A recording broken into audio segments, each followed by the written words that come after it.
দীর্ঘ 4.5 মাস পর আমি বাসায় যাচ্ছি। শুনতে নরমাল লাগলেও আমার জন্য এটা অনেক বড় চ্যালেঞ্জ ছিল। যাই হোক, finally I am going home.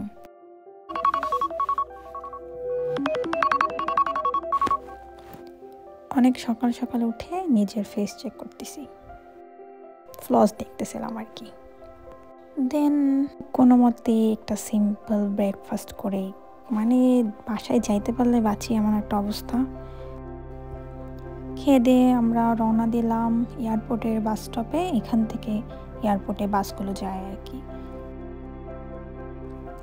তো মাত্র 4.5 মাস আমার জন্য এত টাফ কেন ছিল, কারণ এই প্রথম আমি বাসার বাইরে থাকলাম, সেটাও একটা না এতদিন।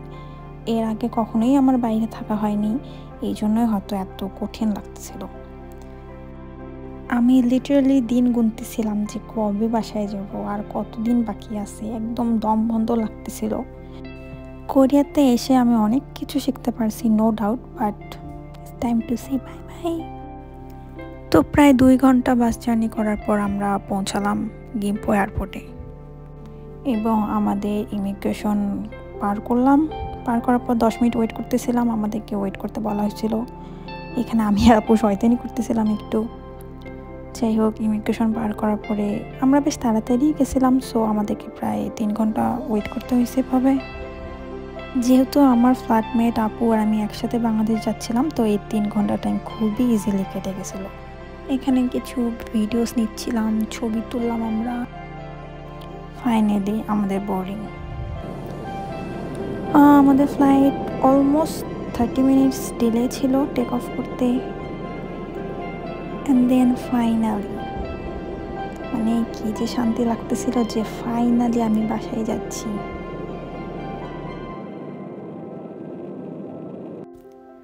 তো এই তো আমাদের লাঞ্চ। ফ্লাইটের খাবার আসলে কখনই মজা হয় না খাইতে।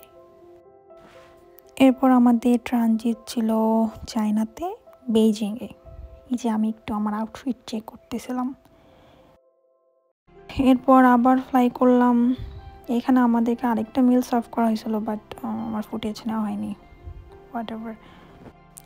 এরপর আমার আসলে আর ভিডিওসই নেওয়া হয়নি। আমি যেহেতু প্রফেশনাল ব্লগার না, খুব শখের বশেই করা হয়েছে, তো আসলে অতটা অর্গানাইজড কিছুই না। তো যাই হোক, আশা করি সবার ভালো লাগছে।